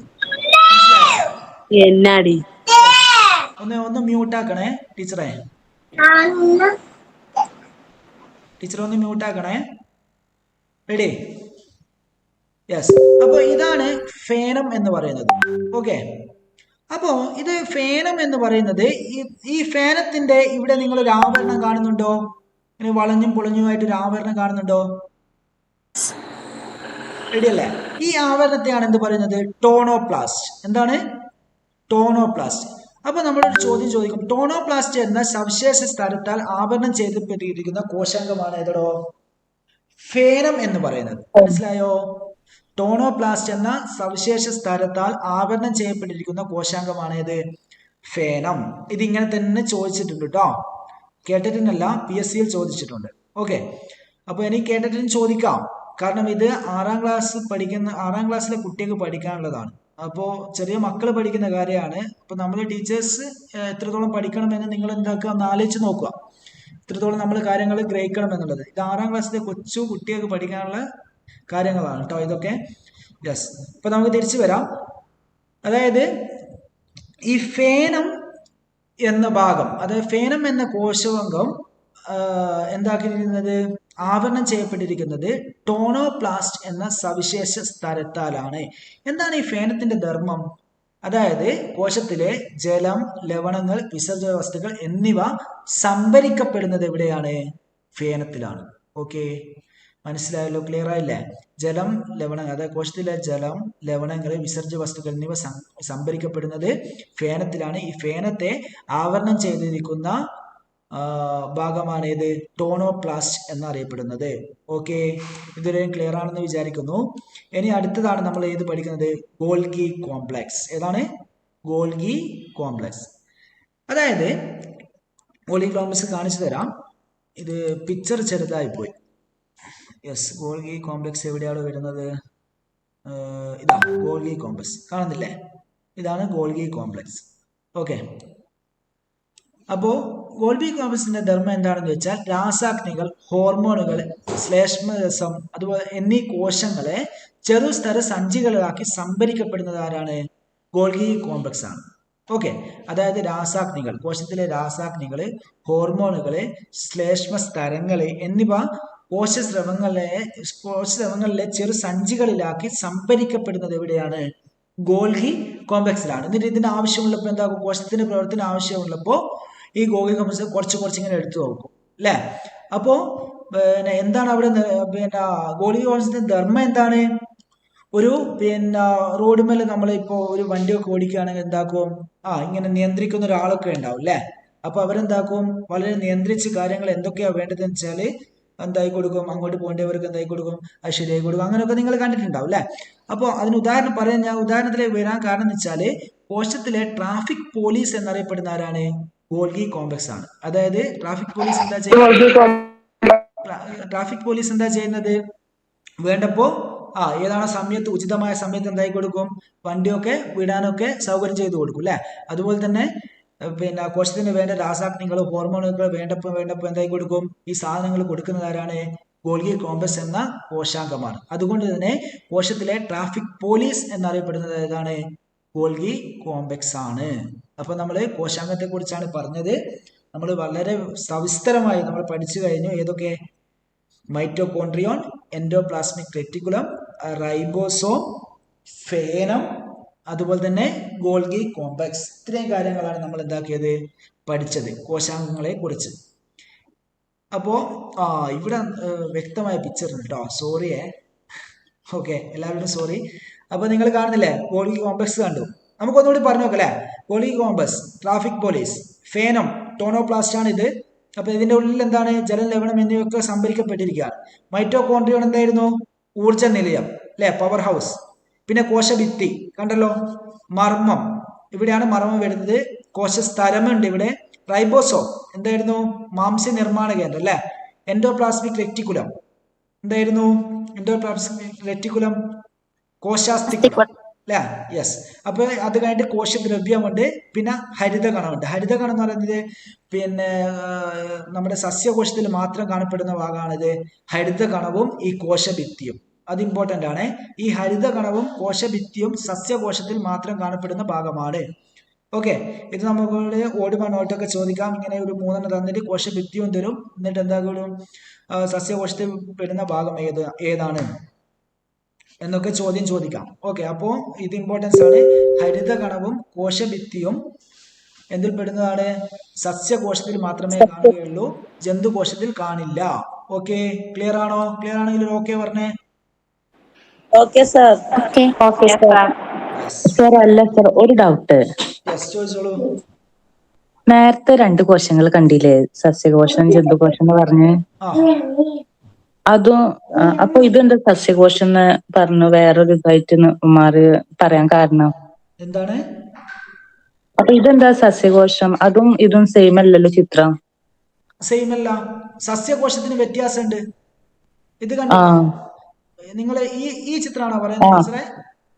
അതെ, ഈ ചിത്രം തന്നെ. ഇത് ക്ലിയർ ആക്കി കൊടുത്തിട്ടില്ല. ഇത് നമുക്കൊരു വ്യക്തമായിട്ടൊരു ഐഡിയ, ഒരു ചെറിയൊരു ഐഡിയ കിട്ടാൻ വേണ്ടി കൊടുത്തതാണ്. ഇത് അത് ശരി, കുറച്ചും കൂടി ഒരു ഡീറ്റെയിൽസ് ആയിട്ട് കൊടുത്തതാണ് ഏത്? ഈ ചിത്രം. ഓക്കെ, അത് നമുക്ക് ജസ്റ്റ് ഒരു ഐഡിയ കിട്ടാൻ വേണ്ടി കൊടുത്തതേ ഉള്ളൂ. അപ്പൊ ആ ആ ഇങ്ങനെയാണെന്നുള്ളത് അതിൽ നമ്മൾ വളരെ ശ്രദ്ധിക്കേണ്ട കാര്യമാണ് ടീച്ചറെ. ഈ കോശഭിത്തിയും ഹരിതകണവും എന്താണ് സസ്യകോശങ്ങളിൽ മാത്രം ശരി. കാണപ്പെടുന്നതാണ്. ആ ഓക്കെ, ആ ഇതിപ്പോ എല്ലാം സസ്യകോശത്തിൽ ജന്തുകോശത്തിന്റെ മൊത്തം ഇൻക്ലൂഡിങ് പിക്ചറാണ് ഇവിടെ കൊടുത്തിരിക്കുന്നത്. ഓക്കെ, ആ ഓക്കെ ഓക്കെ. യെസ്. ഇനി നമുക്ക് അടുത്ത ഭാഗത്തേക്ക് വരാം. അതായത് നമ്മൾ കോശത്തിലെ വിവിധ അംഗങ്ങളെ കുറിച്ചാണ് പഠിച്ചു വരുന്നത്. ഇനി നമുക്ക് മർമ്മത്തെ കുറിച്ച് പഠിക്കാനുണ്ട്. കോശത്തിലെ വളരെ പ്രധാനപ്പെട്ട ഒരു ഭാഗമാണ് ഇത് മർമ്മം, ന്യൂക്ലിയസ് അല്ലെ. കോശമർമ്മം ആരായിരുന്നു കണ്ടെത്തിയത്? ഒന്ന് പറഞ്ഞു നോക്കിയേ, ഓർമ്മയുണ്ടോ? Doctor brown. റോബർട്ട് ബ്രൗൺ അല്ലേ? Yes yes. ഇനി എന്താണ് കോശമർമ്മം? കോശങ്ങളിലെ അസംഖ്യ ജീവൽ പ്രവർത്തനങ്ങളെ നിയന്ത്രിക്കുകയും ഏകോപിപ്പിക്കുകയും ചെയ്യുന്ന മാംസതന്മാത്രകൾ നിർമ്മാണം നടക്കുന്ന മർമ്മത്തിലെ ക്രൊമാറ്റിൻ ജാലിക ജീനുകളുടെ നിയന്ത്രണത്തിലാണ്. അതിനാലാണ് ഇങ്ങനെ വിളിക്കുന്നത്. അതായത് കോശത്തിനുള്ളിൽ എന്തുണ്ട്? മർമ്മമുണ്ട്. ഇനി നമ്മൾ കോശത്തിലെ മർമ്മത്തിലെ വിവിധ ഭാഗങ്ങളാണ് പഠിക്കുന്നത്. അതിൽ ക്രൊമാറ്റിൻ ജാലികയെ കുറിച്ചൊക്കെ ഇവിടെ പറഞ്ഞിട്ടുണ്ട്. അത് നമ്മൾ എന്താക്കുന്നത് സവിസ്തരമായിട്ട് താഴെ പഠിക്കുന്നുണ്ട്. ഓക്കെ, ഈ ഒരു കാര്യം നിങ്ങൾ വായിച്ചു നോക്കും, അത്രയേ വേണ്ടു. നമ്മൾ എന്താക്കുന്നുണ്ട് താഴെ വളരെ വിശദമായിട്ട് പഠിക്കുന്നുണ്ട് കേട്ടോ. Okay, yes. അപ്പൊ റൈബോസം നിർമ്മാണത്തിൽ പ്രധാന പങ്ക് വഹിക്കുന്ന ഗോളാകൃതിയിലുള്ള മർമ്മഭാഗമാണ് ഇത് മർമ്മകം. ഏതാണ്? മർമ്മകം. അതിന്റെ ഒരു പിക്ചർ നോക്കട്ടെ. മർമ്മത്തിന്റെ പിക്ചർ ഉണ്ടായിരുന്നു. അയ്യോ ഇല്ല, മർമ്മത്തിന്റെ പിക്ചർ കാണുന്നില്ല. ഓക്കെ, അപ്പോൾ നമ്മുടെ പാഠഭാഗത്തുണ്ട് കേട്ടോ. ടെക്സ്റ്റ് ബുക്കിൽ വളരെ വ്യക്തമായിട്ട് മർമ്മത്തിന്റെ ചിത്രമുണ്ട്. അപ്പോൾ നിങ്ങൾ ഈ മക്കളെ ഈ നമ്മൾ ക്ലാസ് എടുത്തു കഴിഞ്ഞാൽ നിങ്ങൾ എന്താക്കണം, പരമാവധി ആ പാഠം ഒന്ന് നോക്കാൻ ശ്രമിക്കും കേട്ടോ. അപ്പോൾ നിങ്ങൾ ക്ലാസ്സും കേട്ട് ആ പാഠം നോക്കി കഴിഞ്ഞാൽ നിങ്ങളെ മനസ്സിലാടെ നിൽക്കും. പിന്നെ ഒരാഴ്ചയായിട്ട് കഴിഞ്ഞിട്ട് എന്താക്കിയാൽ മതി, ഒന്ന് ജസ്റ്റ് ഒന്ന് റിവിഷൻ ചെയ്താൽ മതി. ഓക്കെ, അപ്പോൾ ഇതൊക്കെ വളരെ വ്യക്തമായിട്ട് പഠിക്കണം. ഇതിൽ നിന്നൊക്കെ ഒരുപാട് ചോദ്യങ്ങൾ വരുന്നതാണ്. ഓക്കെ സാർ, നമുക്ക് ടെക്സ്റ്റ് ബുക്ക് കിട്ടാന് ഏതൊരു ആപ്പ് ഉണ്ടല്ലോ, സമഗ്രയാണ്. സമഗ്ര എന്ന് അടിച്ചാൽ മതി. സമഗ്രയിൽ കിട്ടും നമുക്ക്. 5 മുതൽ 10 വരെ. ഏത് കാറ്റഗറിക്കാണല്ലത്? എന്താണ് ഇത്? ഏത് കാറ്റഗറിക്കാണ് ഇത്? കാറ്റഗറി 1ഉം ചോദിക്കാം, 2ഉം ചോദിക്കാം, 3ഉം ചോദിക്കാം, ഏതും ചോദിക്കാം.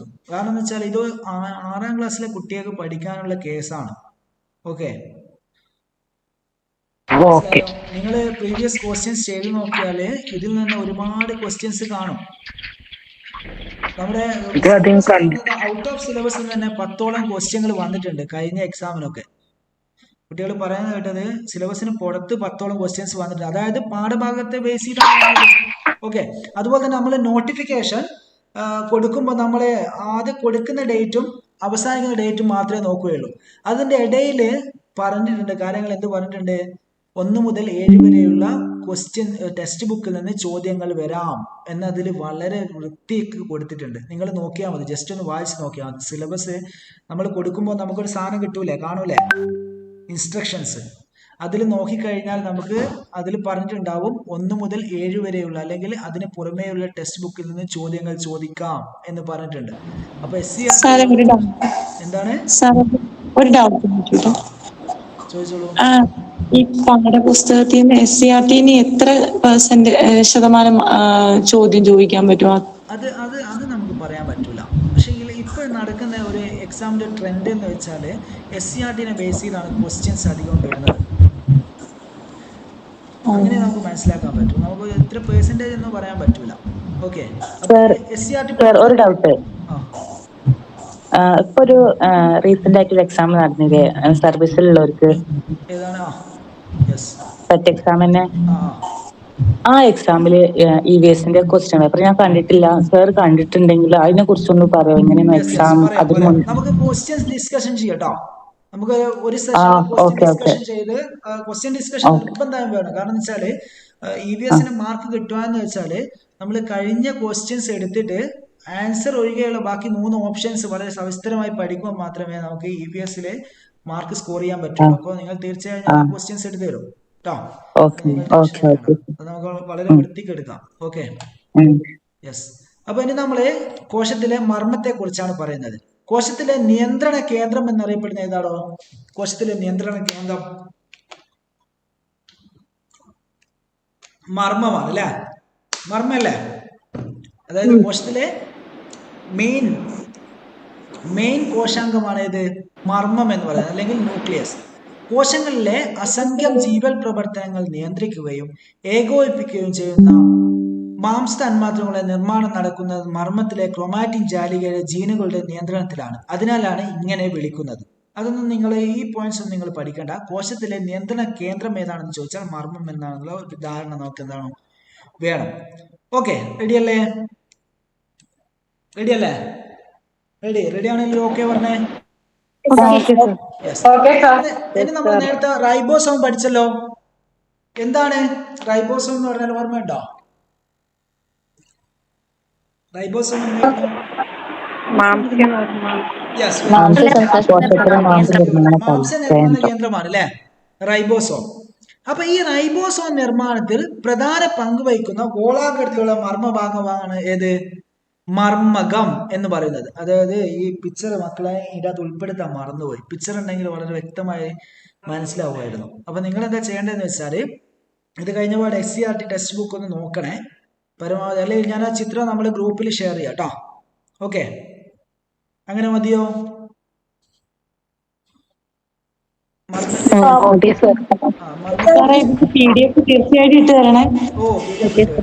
മർമ്മത്തിന്റെ ആ ഫോട്ടോ ഞാൻ ഇത്തരം ഗ്രൂപ്പിലേക്ക് ഒന്ന് ഷെയർ ചെയ്യാം കേട്ടോ. Okay, yes. നമുക്ക് അടുത്ത ഭാഗത്തേക്ക് തിരിച്ചു. അതായത് റൈബോസോം നിർമ്മാണത്തിൽ പ്രധാന പങ്ക് വഹിക്കുന്ന ഗോളാകൃതിയുള്ള മർമ്മഭാഗമാണ് ഏത്? മർമ്മകം എന്ന് പറയുന്നത്. ഓക്കെ സാറേ, സ്ക്രീന് കാണുന്നില്ല. ഒരു മിനിറ്റോ.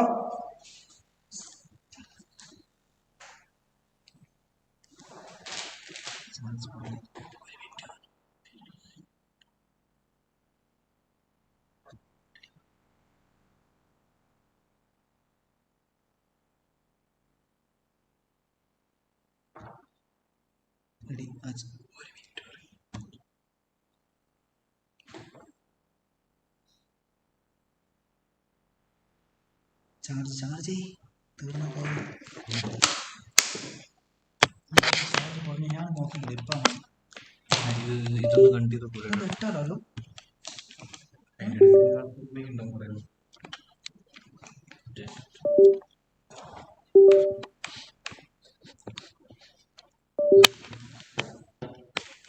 കുറെ ആൾക്കാരുണ്ടായിരുന്നു.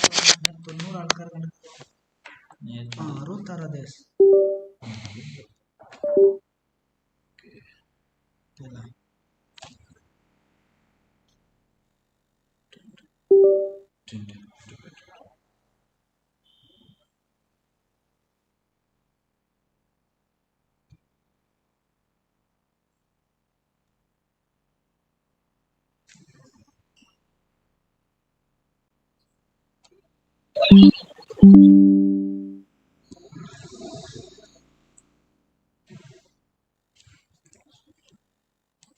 റെഡി? ഹലോ, റെഡി ആണോ? ഇപ്പൊ കാണുന്നുണ്ട്. യെസ്, ചില ടെക്നിക്കൽ പ്രോബ്ലം ആണ്. ചാർജ് തീരാറായതാണ്, അതാണ്. യെസ്, റെഡി അല്ലേ? അപ്പൊ നമ്മള് മർമ്മത്തെ കുറിച്ചാണ് പഠിക്കുന്നത്. കോശാംഗത്തിലെ മർമ്മത്തെ കുറിച്ചാണ് പഠിക്കുന്നത്. റൈബോസോം നിർമ്മാണത്തിൽ പ്രധാന പങ്ക് വഹിക്കുന്ന ഗോളാകൃതിയുള്ള മർമ്മഭാഗമാണ് ഇത് മർമ്മകം എന്ന് പറഞ്ഞാൽ. നമ്മൾ ജസ്റ്റ് ഒന്ന് വായിച്ചു പോവാണ്.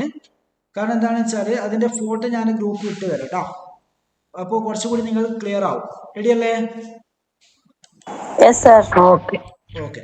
അതുപോലെ തന്നെ മർമ്മകവും ക്രൊമാറ്റിൻ ജാലികയും കാണപ്പെടുന്ന മർമ്മത്തിലെ ദ്രാവക ഭാഗമാണ് ഇത് മർമ്മദ്രവം. ഏതാണ്? മർമ്മദ്രവം.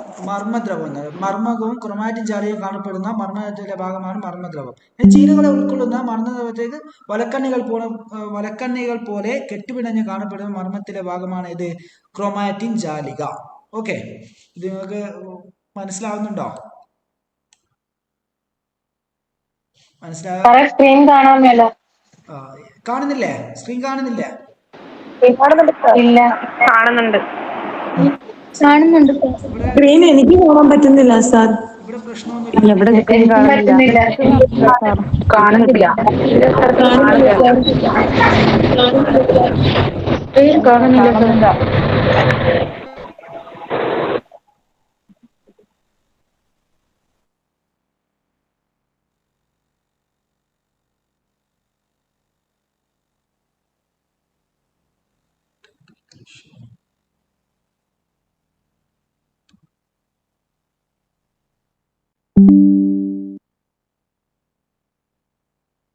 സാർ ഇപ്പൊ കാണാട്ടോ. റെഡിയാണോ? Yes, okay. റെഡി? സ്റ്റാർട്ട് ചെയ്യാം അല്ലേ? Yes, okay. യെസ്. ഇനി നമ്മൾ പറയുന്നത് മർമ്മത്തെ ആവരണം ചെയ്യുന്ന ഇരട്ടപാളിയുള്ള സ്ഥലമാണേത്? മർമ്മസ്ഥലം. നമ്മൾ കോശത്തെ ആവരണം ചെയ്തിരിക്കുന്ന ഭാഗം ഏതായിരുന്നു പറഞ്ഞത്? ഓർമ്മയുണ്ടോ? കോശസ്ഥലം. കോശസ്ഥലം. കോശഭിത്തി എവിടെയായിരുന്നു കാണുന്നത്? ജന്തുകോശങ്ങളിലോ സസ്യകോശങ്ങളിലോ? സസ്യകോശത്തില്. എല്ലാം ഓർമ്മയുണ്ട് അല്ലേ? Yes, okay. അപ്പോൾ മർമ്മത്തിനെ ആവരണം ചെയ്തിരിക്കുന്ന ഇരട്ടപാളിയുള്ള സ്ഥലമാണേത്? മർമ്മസ്ഥലം. പഠിക്കാൻ സിമ്പിൾ അല്ലേ? ഈസി അല്ലേ? ഈസി അല്ലേ? Yes, okay. ഇനി നമ്മൾ അടുത്ത് പഠിക്കുന്നത് കോശത്തിൽ മർമ്മം കാണപ്പെടാത്ത ജീവികളുണ്ട്, വ്യക്തമായ മർമ്മം കാണപ്പെടുന്ന ജീവികളുണ്ട്. ഓക്കെ, ഇതിലും ക്വസ്റ്റ്യൻ വന്നിട്ടുണ്ട് മക്കളെ. ഇതിൽ നിന്ന് എങ്ങനെയാണ് ചോദിച്ചതെന്ന് വെച്ചാൽ ഓഡ് വൺ ഔട്ടാണ് ചോദിച്ചത്. അതായത് കോശത്തിൽ മർമ്മം കാണപ്പെടാത്ത ജീവികൾ. കോശം മാത്രമേ കാണപ്പെടൂ, എന്തുണ്ടാവില്ല? കോശത്തിൽ മർമ്മം ഉണ്ടാവില്ല. ഓക്കെ, അപ്പോൾ കോശത്തിൽ മർമ്മം കാണപ്പെടാത്ത ജീവികൾക്ക് ഉദാഹരണമാണ് ഏതൊക്കെ? Bacteria, cyanobacteria, mycoplasma. റെഡിയാണോ? ഈ കോശത്തില് മർമ്മം കാണപ്പെടാത്ത ജീവികളാണ് ഏത്? Bacteria, cyanobacteria, mycoplasma. റെഡിയാണോ? ക്ലിയർ ആവുന്നില്ലേ? റെഡി? അപ്പോ ഇങ്ങനെ മർമ്മം കാണപ്പെടാത്ത ജീവികൾക്കാണ് എന്ത് പറയുന്നത്? പ്രോകാരിയോട്സ് എന്ന് പറയുന്നത്. പ്രോകാരിയോട്ടുകൾ. ഓക്കെ, അപ്പോ നമ്മളെ ചോദ്യം ഇങ്ങനെയാണ് വരിക: പ്രോകാരിയോട്ടുകൾക്ക് താഴെ പറയുന്നതിൽ ഉദാഹരണം ഏതാണ്? അമീബ, ജന്തുക്കൾ, സസ്യങ്ങൾ, ബാക്ടീരിയ. അല്ലെങ്കിൽ യൂക്കാരിയോട്ടുകൾക്ക് ഉദാഹരണം ഏതാണ്? ബാക്ടീരിയ, സൈനോബാക്ടീരിയ, മൈക്രോപ്ലാസ്മ, അമീബ എന്ന് കൊടുക്കും. അപ്പം അതിലേതാണ് ഉൾപ്പെട്ടതാണ്?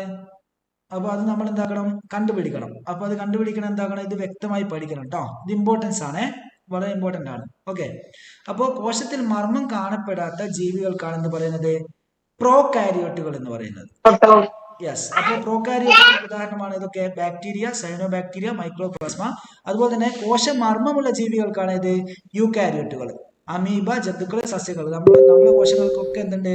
മർമ്മമുണ്ട്. ഓക്കെ, അപ്പോൾ വ്യക്തമായ മർമ്മമുള്ള കോശങ്ങൾക്കാണ് യൂക്കാരിയോട്ട് എന്ന് പറയുന്നത്. മർമ്മമില്ലാത്ത കോശങ്ങൾക്കാണ് എന്ന് പറയുന്നത് പ്രോകാരിയോട്സ് എന്ന് പറയുന്നത്. ഓക്കെ, റെഡിയാണോ? റെഡിയല്ലേ? റെഡിയല്ലേ?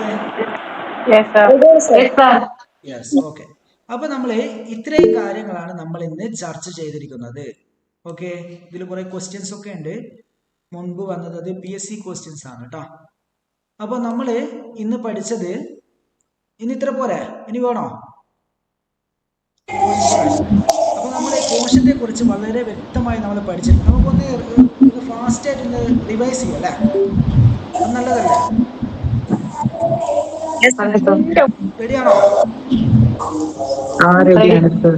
അപ്പൊ നിങ്ങൾ എല്ലാവരും ഉത്തരം പറയണേ, ഞാൻ ചോദ്യം ചോദിക്കുമ്പോ. റെഡിയാണോ? കോശത്തെ കുറിച്ച് വളരെ വ്യക്തമായിട്ട് പറഞ്ഞിട്ടുണ്ടോ? നമ്മൾ പഠിച്ചിട്ടുണ്ട്. കുറച്ച് സമയം എടുത്തിട്ടുണ്ടെങ്കിലും കോശത്തെ കുറിച്ച്, കോശം എന്താണെന്നും അതായത് സസ്യകോശത്തെയും ജന്തുകോശത്തെയും കുറിച്ച് വളരെ വ്യക്തമായിട്ട് എന്താക്കിയിട്ടുണ്ട്. നമ്മൾ ജന്തുകോശത്തെ കുറിച്ചാണ്, സസ്യകോശത്തെ കുറിച്ച് കുറച്ചും കൂടി കാര്യങ്ങൾ പറയാനുണ്ട്. ജന്തുകോശത്തെ കുറിച്ച് വളരെ വ്യക്തമായിട്ട് നമ്മൾ എന്താക്കിയിട്ടുണ്ട്, ക്ലാസ്സിൽ പറഞ്ഞിട്ടുണ്ട്. ഓക്കെ, റെഡി അല്ലേ? അപ്പൊ ഞാൻ ചോദ്യം ചോദിക്കാം. കോശത്തിന്റെ പിതാവ്, ഫാദർ ഓഫ് സെൽ?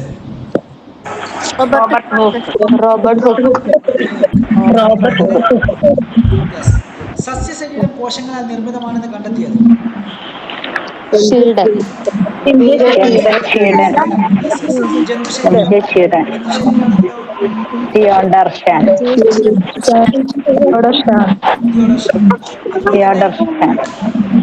അതുപോലെ തന്നെ എന്തായിരുന്നു എൻഡോപ്ലാസ്മിക് റെറ്റിക്കുലം?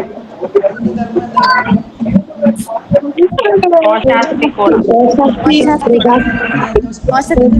കോശാസ്ത്രം